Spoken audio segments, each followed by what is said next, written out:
சில காரியங்களை வைப்பாங்க. என்ன முன்னாடி சொல்லுவாங்க, என்ன வைக்குவாங்கன்னு கேட்டால், இறந்தவர்கள் பாருங்க, ரசூல் ஸல்லல்லாஹு அலைஹி வஸல்லம் அவர்கள் மேராஜுக்கு போனார்கள், தெரிஞ்ச சம்பவம் தான்.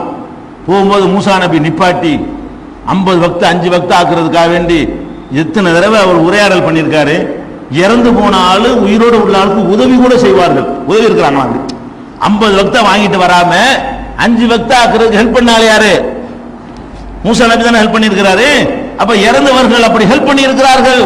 அப்ப ரசூல் ஸல்லல்லாஹு அலைஹி வஸல்லம் மூசா நபி ஹெல்ப் பண்ண மாதிரி ஏன் நமக்கு பண்ண மாட்டார்கள்? இப்படிங்கிற மாதிரியான ஒரு விஷயத்தை இதெல்லாம் இருக்கு, ஹதீஸ்ல இருக்கிறது. இதை சொல்வார்கள். அதே மாதிரி மூசா நபி ஆதம் அலைஹிஸ்ஸலாமும் சந்தித்துக் கொள்கிறார்களாம். சந்திச்சுக்கிட்டு 2 பேரும் ஒரு ஆர்குமெண்ட் பண்ணுவாங்க. என்ன ஆர்குமெண்ட் பண்ணுவாங்க? மூசா நபி என்ன செய்வாரு? ஆதம் அலைஹிஸ்ஸலாத்தை போய் சொல்வாரு. என்ன சொல்வாரு? நீ தானே ஆதம், எங்க பாப்பா ஆதம் நீ தானா பாரு. ஆமான்னு அவர் சொல்லுவாரு. இந்த மாதிரி ஒரு அல்லாஹ் ஒரு கட்டளையை தானே போட்டான், அதை கேட்காம அந்த மரத்தை போய் சாப்பிட்டு நம்மளெல்லாம் வெளியேற்றி விட்டியப்பா, நீ நம்மளெல்லாம் நினைச்சிட்ட சொர்க்கத்தை வெளியேற்றி விட்டியான்னு பாப்பாட்ட என்ன செய்யறாரு? அவரு சண்டைக்கு போறாரு. இது ஒரு ஹதீஸ்ல வரக்கூடிய அது நடந்ததை ரசூலுல்லாஹ் எடுத்து காட்டுறாங்க. அப்ப ஆதம் அலைஹிஸ்ஸலாம் என்ன சொல்லுவாங்க? அப்படியா செய்தி, இது இந்த மாதிரி நான் செய்வேன்னு சொல்லி உனக்கு அல்லாஹ் தௌராத்து கொடுத்துருக்கான்ல, அதுல இதை எழுதி வச்சுக்கிறான்ல, அது உன்னை என்னை படைக்கிறதுக்கு 50 வருஷத்துக்கு முந்தைய எழுதிவிட்டான்ல, அல்லாஹ் எழுதுறது நடந்திருக்கு. என்னைய அப்ப கேட்கிற, என்னைய படைக்கிறதுக்கு முந்தைய தான் இப்படி செய்வேன்னு எழுதி வச்சுக்கிறான. என்னைய படைக்கிறதுக்கு முந்தைய ஆதம் மாறு செய்து விட்டார்னு எழுதி வச்சுக்கிறான் அல்லாஹ். அப்ப என்னை படைக்க முந்தைய எழுதி வச்சிருந்தான்னா நீ அங்க போய் சண்டை போடுவியா? என்கிட்ட கேட்கிறேன். உடனே இதை சொல்லிட்டு ரசூலுல்லாஹ் சொல்றாங்க, ஃபஹஜ்ஜ ஆதமு மூசா, இந்த விவாதத்துல மூசாவை ஆதம் ஜெயித்தாருங்கிறாங்க. ரசூல் ஸல்லல்லாஹு அலைஹி வஸல்லம் சொல்றாங்க, மூசா அவர் மடக்க நினைச்சாரு, அவர் என்ன பண்ணிட்டாரு? ஒரே பாயிண்ட் அடிச்சு அவரை மடக்கி விட்டாரு.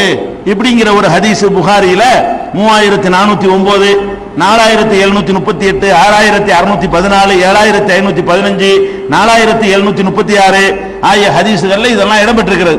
இதை வச்சு என்ன சொல்லுவாங்க? பார்த்தீர்களா, இறந்தவர்கள் ஆர்கியூமெண்ட் கூட பண்ணிக் கொள்வார்கள், விவாதங்கள் பண்ணுவார்கள், உதவிகள் செய்வார்கள். இதெல்லாம் அந்த உலகத்தில் இறந்து போனவர்களை அவங்களுக்குள்ள சந்தித்துக் கொள்வது ஒண்ணு. இன்னொன்னு அல்லாஹ் தன்னுடைய குதிரத்தை காட்டுவதற்காக ரசூலுல்லாஹ் கூட்டிட்டு போய் காட்டினது. ரசூலுல்லாஹ்வுக்கு மூசா நபி உதவி செஞ்சாங்கல்ல, எப்படி உதவி செஞ்சாங்க?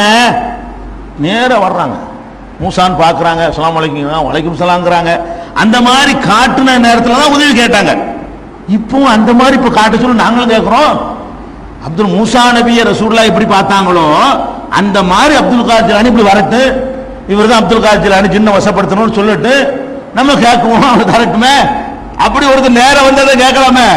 மூசா நபிட்ட ரசூலுல்லாஹ் உதவி பெற்றார்கள்னா அந்த சிச்சுவேஷனை, அந்த சூழ்நிலையை அல்லாஹ் உண்டாக்கணும். நேருக்கு நேர பேசுற மாதிரியான ஒரு காட்சி அல்லாஹ் அவனுக்கு முடியும். இறந்து போன ஒரு ஆளையும் உசுரோட உள்ள ஒரு ஆளையும், ரசூலுல்லாஹ் உயிரோடு இருக்கிறாங்க, மூசா நபி இறந்து போயிட்டாங்க, இறந்தவருடைய உயிரையும் உயிரோடு உள்ள ஒருத்தரையும் சந்திக்க வைத்து உரையாடல் நடத்துகிற அளவுக்கு அல்லாஹ்வுக்கு முடியும். 2 இறந்தவரை, ஆதம் அலைஹிஸ்ஸலாம் இறந்தவர், மூசா நபி இறந்தவர், 2 இறந்தவரை ஒரு இடத்துல சந்திக்க வச்சு ஆர்கியூமெண்ட் பண்ண வைக்கிற மாதிரி அல்லாஹ்வுக்கு முடியும். அந்த மாதிரி கொண்டாந்து காட்டு செய்வோம். அது இறை தூதர் என்பதற்கு கொடுத்த தகுதியா? ஒவ்வொரு இறந்தவர் இந்த மாதிரி உதவி செஞ்சுட்டு இருப்பாங்க அர்த்தமா? இப்ப உதவி செய்ய மாட்டாங்க போட்டு ஆதாரம் வச்சு அதெல்லாம் கேட்க மாட்டாங்க. மூத்தானவங்க உசோட உள்ளவங்க இல்ல, ஒண்ணுமே தெரியாது, கியாமத் மறுத்துருவாங்க, ஈசா நபி மறுப்பாங்க, அவங்க மூத்தாக்களுக்கு கேட்காது. இவ்வளவு இதெல்லாம் குர்ஆன்ல உள்ளது இல்லையா? அப்ப இந்த மாதிரி மூசா நபி விஷயங்கள், மேராஜுடைய விஷயங்களை வைத்துக் கொண்டெல்லாம் ஆர்கியூமெண்ட் பண்ணக்கூடாது. மேராஜ் என்பது மனிதனுடைய அறிவுக்கு எட்டாத ஒரு விதத்தில் அல்லாஹ்வுடைய வல்லமையை காட்டுவதற்கு நடத்தப்பட்ட ஒரு அற்புதம்.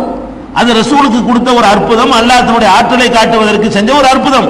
அதுல என்னென்னது இல்லாத சொர்க்கத்தை எல்லாம் காட்டினானே. சொர்க்கத்துக்கு ஒருத்தரும் போகல, நரகத்துக்கு ஒருத்தரும் போகலையே, போகாத ஆட்களே நரகத்திலையும் சொர்க்கத்திலையும் எல்லாம் காட்டினானே. அப்ப இனிமே நடக்கக்கூடியதை கூட மேராஜில் காட்டியிருக்கிறான். அது அல்லாஹ்வுடைய ஆற்றலைக்கு எடுத்து காட்டின, அதை மட்டும் நம்பிட்டு போயிருந்தமே தவிர மூசா நபி ரசூலுல்லாஹ் உதவி செஞ்சதால் எனக்கு உதவி செய்வார்கள் எப்படி செய்வ? அதுக்கு பிறகு ரசூலுல்லாஹ் எதா இருந்தாலும் மூசாவை கூப்பிட்டு கேட்டாங்களா? மேராஜுக்கு போயிட்டு வந்துட்டாங்க, பத்ர் யுத்தத்துக்கு ஆள் பத்தல, மூசா நபியை கொஞ்சம் வாங்கலாம், கொஞ்சம் கூட நீங்க நில்லுங்கன்னு கூப்பிட்டாங்களா? ஏதாவது ஒரு சங்கடமான பிரச்சனைக்கு மூசாட்ட விளக்கம் கேட்டாங்களா? அந்த ஒரு தடவை கேட்டாங்க. நேரம் பார்த்ததுனால உனக்கும் மூசா நபியை கொண்டாந்து முன்னாடி நிப்பாட்டினா கேட்டு போ. இப்ப ரசூலுல்லாஹ் எனக்கு முன்னாடி நிக்கிறாங்க, கேளு, அப்படி காட்டினா அல்லாஹ் வந்து யாருக்காவது அப்படி காட்டினாங்கன்னு சொன்னா அதை வந்து என்ன செய்ய, நேரடியா பார்த்தா கேளு. நேரடியா பார்த்தா யார்ட்டும் கேட்கலாமே, சோமா இருக்கலான்னு கேட்கலாம்ல, சலாம் சொல்லலாம்ல. ஒரு 1000 ரூபா இருந்தா கொடுங்கன்னு கேளு, ஒரு தந்தா வாங்கிட்டு போ. இது வேற, இதுக்கு எனக்கு சம்பந்தம் ஏதாவது இருக்கா? இது ஒண்ணு.